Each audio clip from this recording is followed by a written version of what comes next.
میں یہ ادب اللہ کی ذات کے لیے، کوئی ادب آپ کا لفظ، تم کا لفظ کہیں نہیں، تو کا لفظ استعمال کیا۔ اللہ کو اتنا بھاتا ہے یہ لفظ۔ بعض مولوی میں نے دیکھا ہے وہ بڑا جس طرح اردو میں ہوتا، اللہ تعالیٰ فرماتے ہیں، میں نے ایک سے پوچھا، میں نے کہا جی کتنے رب ہیں تیرے جو فرماتے ہیں؟ کتنے رب ہیں تیرے؟ اس میں سے تسلیس کی بو آتی ہے۔ اللہ کے لیے ادب یہ ہے کہ اللہ کو تو بول۔ اللہ کے رسول نے خود کہا اللہم انت ربی، اللہ تو میرا رب۔ کہیں کہا لا الہ الا انت، اللہ کوئی معبود نہیں مگر تو۔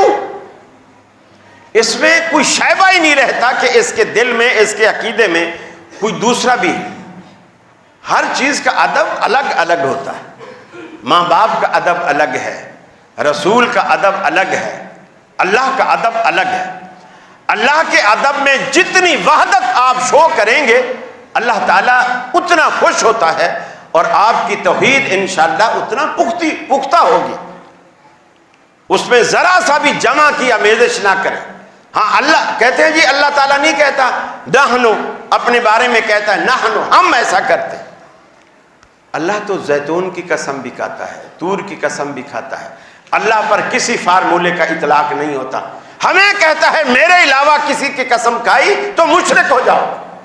اب آپ آدمی کہے کہ والتین والزیتون، اللہ زیتون کی قسمیں کھاتا ہے، تین کی قسم کھاتا ہے، والنجم ستاروں کی قسم کھاتا ہے، اللہ طور سینا کی قسم کھاتا ہے، اللہ تو نبی کی عمر کی قسم کھاتا ہے۔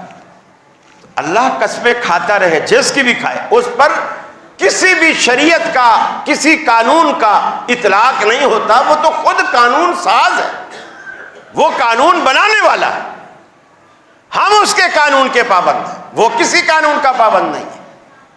لوگوں نے رب کو سمجھا ہی نہیں، ایسے سمجھ لیا جیسے ہم ہیں کہ جی ہم نہیں اپنے ابا کو کہتے کہ جی ہمارے ابا جی آ رہے ہیں، تو کوئی پوچھتا ہے کہ آپ کے کتنے باپ ہیں جو آ رہے ہیں؟